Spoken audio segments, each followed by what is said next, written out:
Hello my lovelies, welcome back to another video. My name is Gemma and today I am going to be doing a couple of Jim's alphabet tags.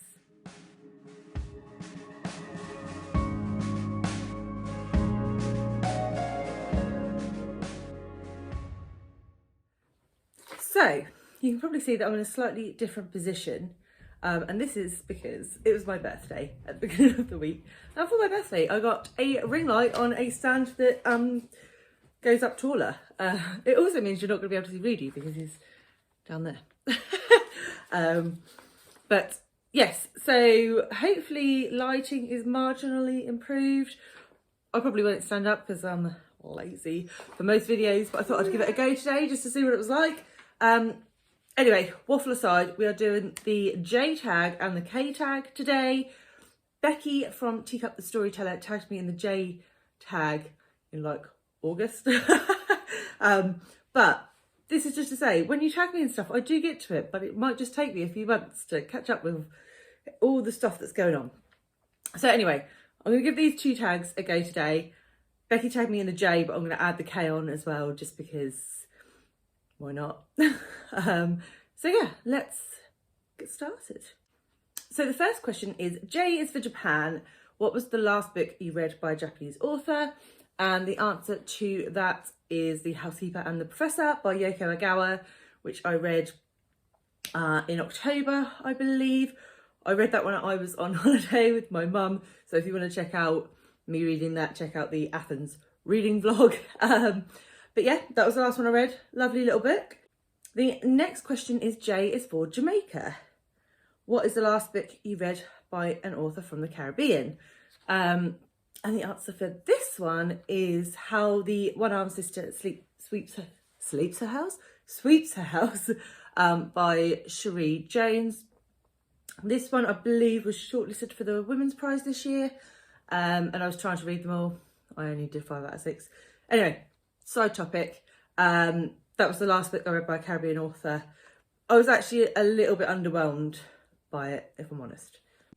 Next question is, J is for Jane Austen July. What are you reading for Jane Austen July 2021? If you are late to the party, what did you read? Well, I'm late to the party and I didn't read any Jane Austen. I joined BookTube in July and I didn't actually know Jane Austen July was going on until August. But if it does happen again this year, I probably will pick up a Jane Austen. I've read Pride and Prejudice and Emma, so don't know, might give Persuasion a go next, or Northanger Abbey. We'll see. That's way off. It's way off. But I didn't read any Jane Austen this year. J is for Jake. Tell us a bookish Jake. Man, I'm just not funny. So yeah, I did look up a joke if you want to hear it. Are you ready? It's like a proper dad joke. Are you ready? Why should you not write a book on penguins? Because writing on paper is much easier. Yeah, that's why I'm not in stand-up. Next question. J is for James Joyce. What is your favourite novel by James Joyce? And have you been brave enough to tackle...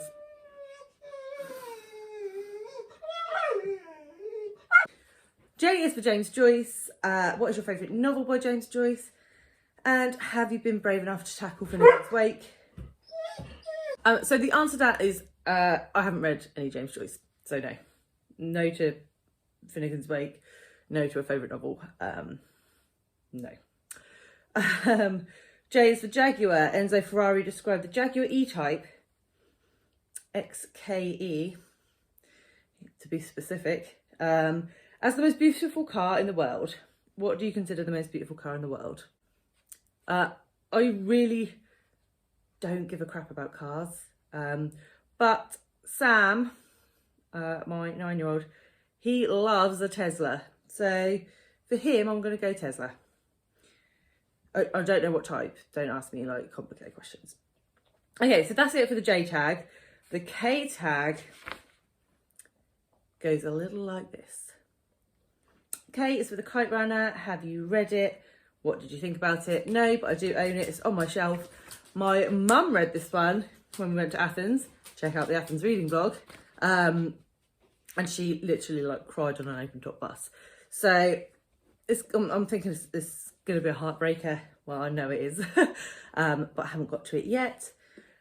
K is for Kafka.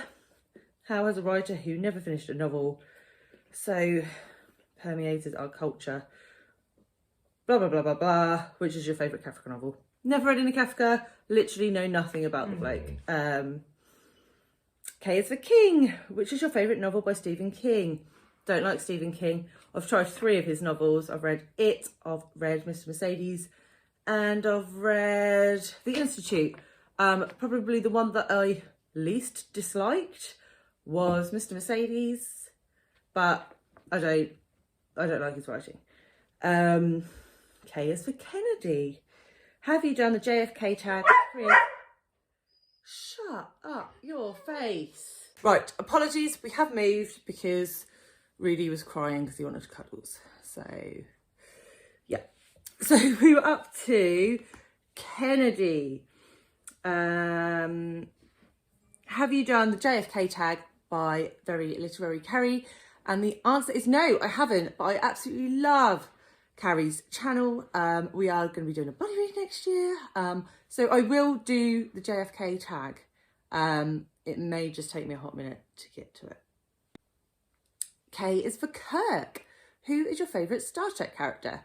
My parents watched like all the Star Trek stuff when I was a kid, so I watched it a lot. We were Trekkie kids. So it's a difficult one. We watched a lot of Deep Space Nine, and I really like the Klingon bloke in that, but I can't remember what his name is. He obviously left the last. Worf. That's who we're going for. K is for Korea. Can you recommend an author or a book from Korea? One that recommend is probably a bit strong, but one that I've read relatively recently, it was The Vegetarian by Han Kang. I didn't love this book, but it is really interesting. It's definitely got some layers in it. It's probably a good book club book because there's quite a lot to unpack. But from an enjoyment level, I didn't love it. But I don't think I've read any other Korean books. Though Pachinko Starts in Korea by Min Jin Lee, and I would highly recommend that one. So does that count? K is for Kindle. What are you currently reading on your Kindle? The Iliad by Hamer is what I'm currently reading on my Kindle, which is with the Eclectic Book Club, hosted by Shelley Swearingen and David Wiley. It's a pretty intense book, I'm not going to lie. It's a bit intense. K is for Killer. What book took you into the mind of a killer? So I did have to have a bit of a think about this, and I've decided to go with The Lilac Girls by Martha Hawkeley. This is multi-perspective, but one of the perspectives is from a female Nazi doctor who is experimenting on the women in the Ravensbrück concentration camp, and a lot of women died from what she was doing. So that was quite interesting that you got her perspective. You also got the perspective of a Jewish girl and an American woman. So I absolutely love that book, highly recommend. But yeah, that's my answer for that one. Okay, last question. K is for kind. What kind of books don't you read? I will generally give everything a go. Books that I don't tend to pick up are contemporary romance. I don't mind historical romance. I don't mind romance as a subplot to a bigger plot, but when the whole thing is about romance, especially when it's about a woman being saved by a man, not my jam. And that, my loves, is that. Not very Christmassy, but I do have some more Christmassy content coming up, but I just really wanted to get this tag done because Jim put so much work into these tags. And I think I even forgot to mention him at the beginning. So this was created by Jim's Books, Reading and Stuff, and he did a tag for every letter of the alphabet. and he put up a stats video recently on which tags did best and da da da da. Loved that video. I will link it below, as well as Jim's channel. And yeah, so just wanted to get that one ticked off the list before the end of the year. And as I say, there is some more Christmassy sort of 2022 goals type videos coming. I am trying to upload 3 videos a week through December, and I will be doing 1 video a day between Christmas and New Year, in theory. So yeah, thank you all very much for watching, and I will see you again soon with another one. Bye!